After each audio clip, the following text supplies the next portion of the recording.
page number 23, chapter 2, principles of management.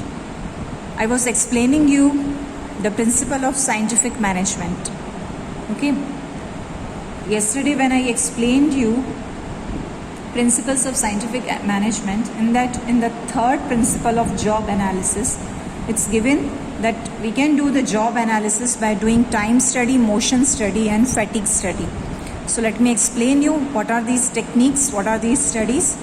Time study.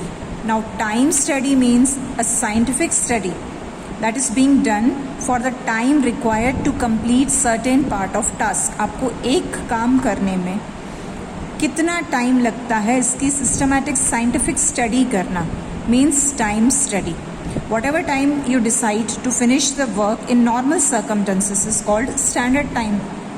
Like for your 12th standard, the standard time of writing, completing the whole paper is 3 hours. That is time study. In normal circumstances, you need 3 hours to complete the paper. So same way in the business, task complete करने के लिए कितना time चाहिए normally, उसकी study करना is time study. Okay, so careful study should be made to do this. And उससे क्या हुआ, टाइम स्टडी आपको कहाँ काम आएगी कि आपके जो भी रिसोर्सेस हैं उनका आप मैक्सिमम यूज़ कर पाओगे और प्लस अपने एम्स, अपने टारगेट्स टाइम पे अचीव कर पाओगे. Then motion study. Motion study means the method of removing wastage of resources due to unnecessary and unproductive movement of man and material. ठीक है, एक जगह से दूसरे जगह पे, जैसे गोडाउन से फैक्ट्री तक रॉ मटेरियल का मूवमेंट होता है, या एक जगह से दूसरी जगह पे वर्कर्स का मूवमेंट होता है, उसमें अननेसेसरी मूवमेंट्स नहीं होने चाहिए. सो motion study means the study of movements. If careful study is made that when worker is doing movement at the time of working, right, तो वो ध्यान देना पड़ेगा कि अननेसेसरी मूवमेंट्स तो नहीं हो रहे हैं. उसकी study means motion study.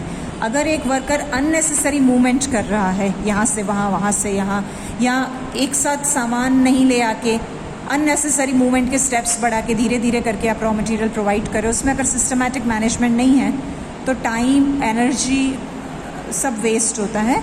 So motion study means to avoid the wastage of resources due to unnecessary and unproductive movements of man and material. This is called motion study.